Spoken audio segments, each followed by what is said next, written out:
तारीखें कैलेंडर में दर्ज सिर्फ एक नंबर नहीं होती हैं, कुछ तारीखें इतिहास रचती हैं और ऐसी ही एक तारीख थी 13 मई 1952। पहले लोकसभा चुनाव के बाद पंडित जवाहरलाल नेहरू ने प्रधानमंत्री पद की शपथ ली। तब से वो लगातार 27 मई 1964 तक इस पद पर बने रहे। इस तरह पंडित जी ने पीएम के तौर पर कुल 4398 दिन काम किया। अब ऐसी ही एक दूसरी तारीख आई है 10 जून 2026 की। इस बार रिकॉर्ड रचा है प्रधानमंत्री नरेंद्र मोदी ने। मैं दुनिया के किसी नेता को हाथ मिलाता हूं ना, तो मोदी हाथ नहीं मिलाता। 140 करोड़ लोगों का हाथ। मैं नरेंद्र दामोदर दास मोदी ईश्वर की शपथ लेता हूं। ऐतिहासिक जनादेश के बाद 26 मई 2014 को नरेंद्र मोदी प्रधानमंत्री बने। तब से लगातार तीसरी बार प्रधानमंत्री के तौर पर वो जन सेवा कर रहे हैं। 10 जून को पीएम के तौर पर नरेंद्र मोदी 4399 दिनों के सफर को पूरा कर जवाहरलाल नेहरू से आगे निकल गए। सबसे लंबे अंतराल के पीएम के तौर पर यह सिर्फ मील का पत्थर नहीं है। दोनों नेताओं के दौर में जो करिश्माई काम हुए वो और भी दिलचस्प है।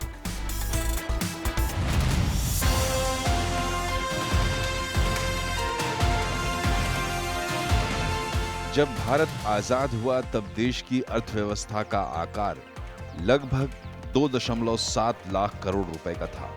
लंबे वक्त तक भारत में जीडीपी की विकास दर 3.5 से 4% के आसपास घूमती रही। लेकिन आज तस्वीर बदल गई है। 2026 में भारत की जीडीपी 357 लाख करोड़ रुपए के पार पहुंच चुकी है। भारत 6.5 से 7% की दर से बढ़ने वाली दुनिया की सबसे बड़ी अर्थव्यवस्थाओं में शामिल है। 2014 में भारत दुनिया की 10वीं सबसे बड़ी अर्थव्यवस्था था, लेकिन 2025-26 में चौथे स्थान पर आ गया।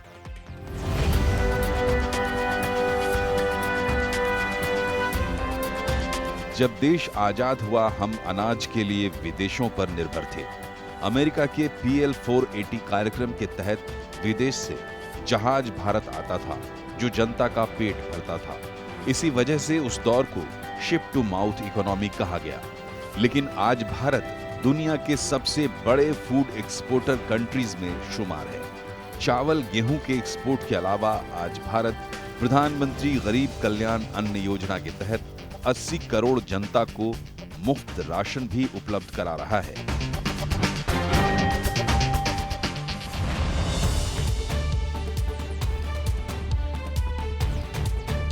सबसे ज्यादा चमत्कार तो इंफ्रा में हुआ। नेहरू युग में इंफ्रा की बुनियाद तो डल गई, लेकिन विस्तार बहुत धीमा रहा। नेहरू युग में यानी 1951 से 62 के बीच सिर्फ 3,987 किलोमीटर राष्ट्रीय राजमार्ग बने।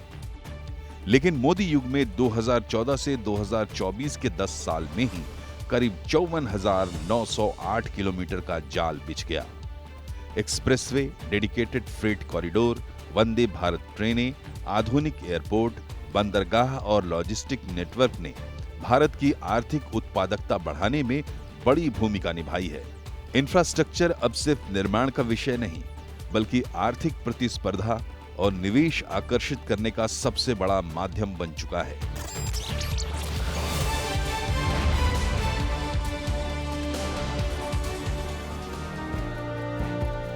नेहरू का भारत सरकारी नेतृत्व वाले विकास मॉडल पर आधारित था। मतलब इंडस्ट्री, निवेश में पब्लिक सेक्टर का बड़ा रोल था। लेकिन 21वीं सदी के भारत में तस्वीर बदल चुकी है। आज स्टार्टअप, यूनिकॉर्न, इनोवेशन और एंटरप्रेन्योरशिप विकास के नए प्रतीक हैं। प्रधानमंत्री मोदी ने कई मौकों पर उद्यमियों और वेल्थ क्रिएटर्स को राष्ट्र निर्माण का भागीदार बताया।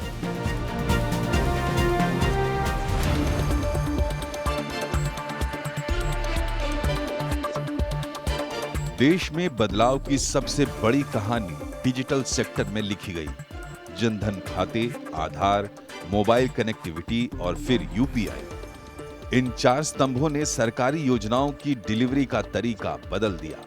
पहले सब्सिडी और लाभ योजनाओं में लीकेज बड़ी समस्या मानी जाती थी। आज डायरेक्ट बेनिफिट ट्रांसफर के जरिए पैसा सीधे खातों में पहुंच रहा है। भारत दुनिया का सबसे बड़ा real time digital payment network चला रहा है। डिजिटल गवर्नेंस ने सरकार और नागरिक के रिश्ते को भी पूरी तरह बदल दिया है।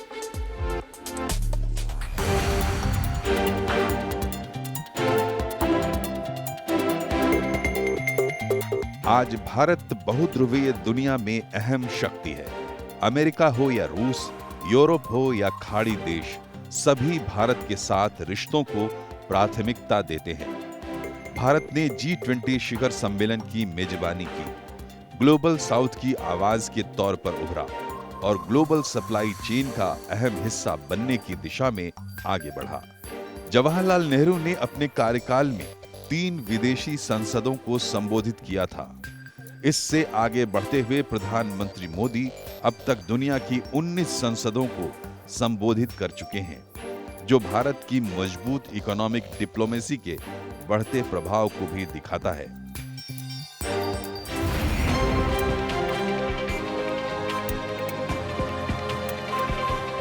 विकास सिर्फ इमारतों और सड़कों से नहीं मापा जाता। विकास का असली पैमाना इंसान होता है। फिर वर्ल्ड क्लास एजुकेशन की बात हो या फिर मेडिकल साइंस का बढ़ता प्रभाव हो। 2014 से 2026 के बीच में बड़ी छलांग दिखती है।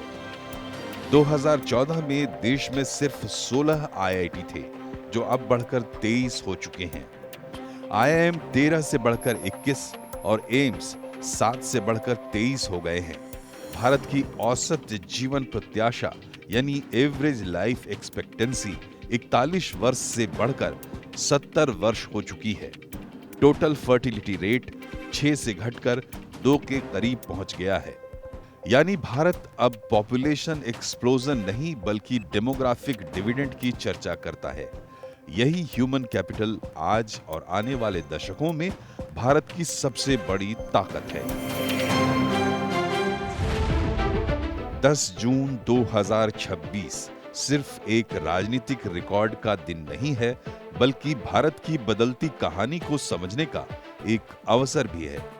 ये उस लोकतंत्र की कहानी है जिसने सत्ता परिवर्तन भी देखा, आर्थिक परिवर्तन भी देखा और दुनिया में अपनी बदलती भूमिका भी देखी। प्रधानमंत्री मोदी का कार्यकाल अभी जारी है। आने वाले वक्त में शायद और भी नए रिकॉर्ड बने, लेकिन बुलंद भारत की नई तस्वीर अब पूरी दुनिया देख रही है।